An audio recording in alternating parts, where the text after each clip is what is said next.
VP Inday, how's former President Rodrigo Roa Duterte, ma'am? Okay lang siya.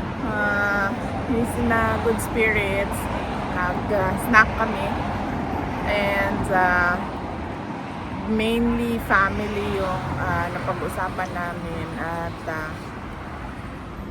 karamihan sa mga about sa family is yung about sa mga anak na ang pinag-usapan namin. The love for your children. Yan yung general topic.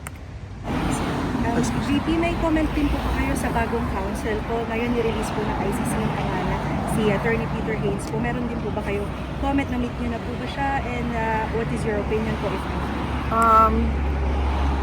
Iwan na lang natin sa ICC ang mga official announcements sa kaso ni dating Pangulong Rodrigo Duterte, kasi kahit ano pa namang sabihin natin dito sa labas, kung hindi yon order o utos ng ICC ay wala din katuturan.